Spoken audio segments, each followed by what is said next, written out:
Few things in gaming are as confusing as the Bloodborne remake, or better, the lack of it.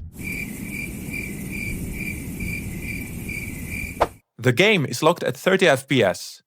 It's stuck on one console. And Sony is sitting on what might be the easiest money in gaming history. What the fuck is going on here? A Bloodborne remake would sell millions overnight. So why hasn't it happened? For years we blamed Sony. You a piece of shit. Tony, what are you talking about? You know what I'm talking about, you fucking cockroach. But the truth is a lot stranger, and I am weirdly happy about it. Now I'm waking up! I'll forget everything! On June 11th, 2020, this happened. Before we get to the end of the show, I have something very near and dear to me.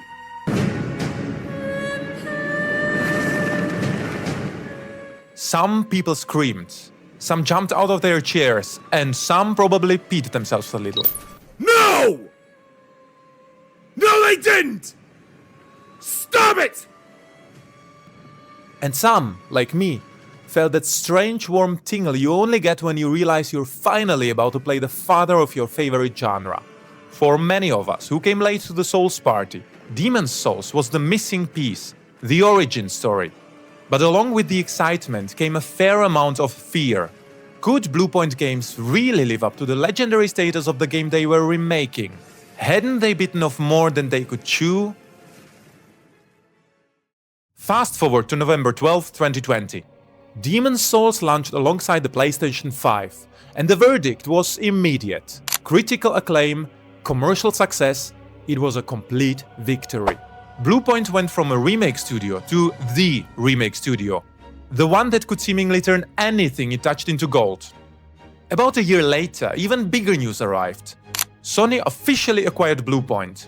At that moment, one thought crossed every Souls fan's mind. It's confirmed. Who didn't believe it?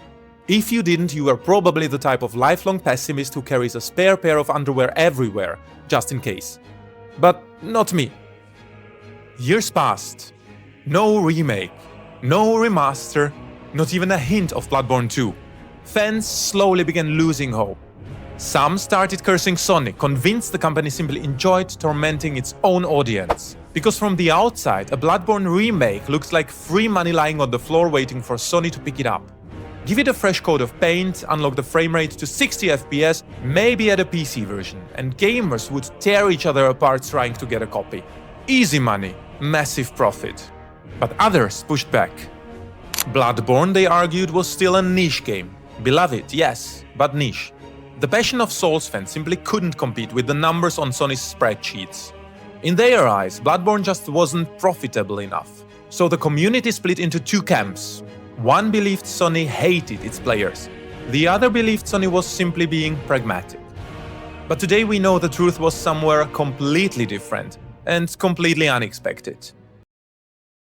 In 2024, Sony released a trailer celebrating the company's 30th anniversary. It ended with this clip. I'm gonna kill myself! That one sentence broke the internet. Fans were livid. It felt like Sony was sticking a knife into an already infected wound and twisting it, laughing at us while doing it. But I saw it differently. I thought it might have been a signal.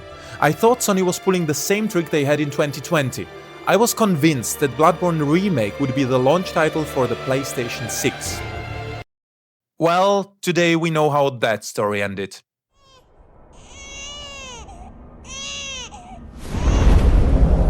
No remake, no secret plan, no trick.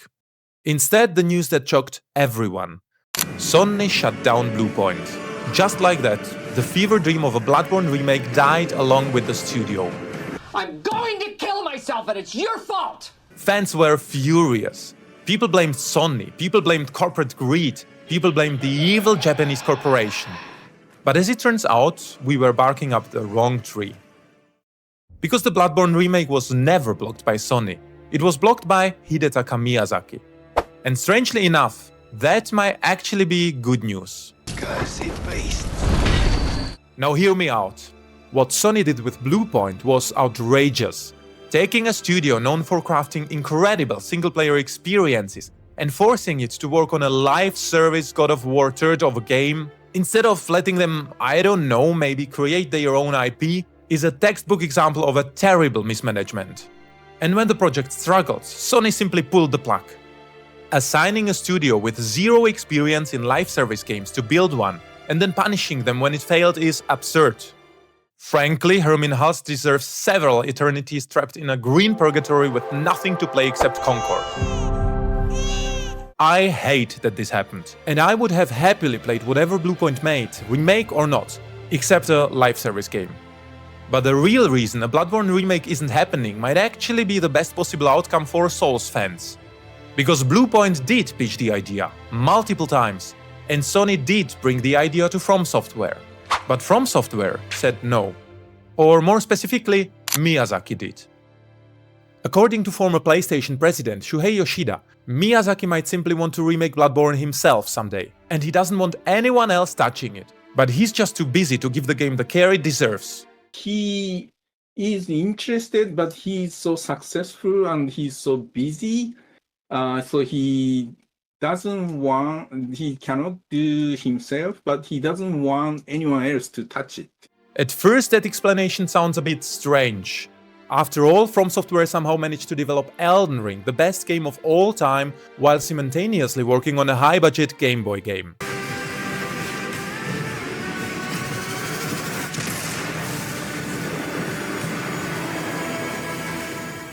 But it also makes perfect sense. Miyazaki has said multiple times that Bloodborne was his favorite project to work on, his favorite child. And maybe he simply doesn't want anyone else raising it. Which brings us back to 2020 and Demon's Souls. Because while the remake was critically acclaimed, not everyone loved it, especially fans of the original. Visually, the game was stunning. Even today, it's arguably still one of the best-looking PS5 games. But artistically, that's where things became complicated. While Bluepoint stayed extremely faithful to the original gameplay mechanics, they took noticeable liberties with the art direction. They brightened the color palette, they altered architectural details, and they redesigned the enemies, often without fully understanding why those elements looked the way they did in the first place. Instead of preserving the strange, eerie symbolism of the original designs, many enemies were simply made more grotesque, more bloated, and more monstrous. And in doing so, some of the subtlety was lost. YouTuber Ratatoskra breaks this down brilliantly in a detailed analysis of the remake. I strongly encourage you to go watch it, but only after you finish this video, please. The sound design received similar treatment. Instead of using the original tracks, Bluepoint recorded a brand new orchestral score. The result is impressive, but sometimes it misses the point. For example, the fight against the old monk originally used a strange, minimal, almost unsettling theme.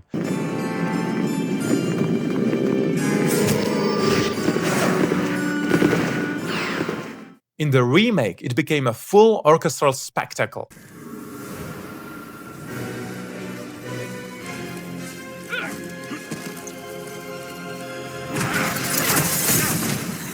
Louder, bigger, but not necessarily better. None of this bothered me when I first played the remake. But once those differences are pointed out, they become impossible to ignore.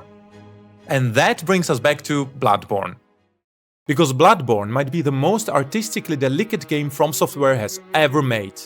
The symbolism, the architecture, the world design, places like Yharnam or Cainhurst Castle burned into the memory of anyone who played the game. And I'll never forget my first fight with Father Gascoigne among those crooked tombstones. Now imagine someone deciding, the game is too dark. The architecture is too Victorian. The monsters are too hairy. Imagine someone else putting their interpretation on your masterpiece. And suddenly, Miyazaki's decision makes more sense. I loved the new Demon's Souls, but I never played the original. With Bloodborne, it's different. I know the original very well. And after seeing what even small artistic changes can do to a game like this, I realized something. Sometimes we should be careful what we wish for. because a Bloodborne remake might not preserve the magic. It might override it. So yes, Bloodborne Remake is not happening, and honestly, I am happy about it. Let me know your thoughts in the comments, and if you enjoyed the video, consider subscribing to the channel. Bye!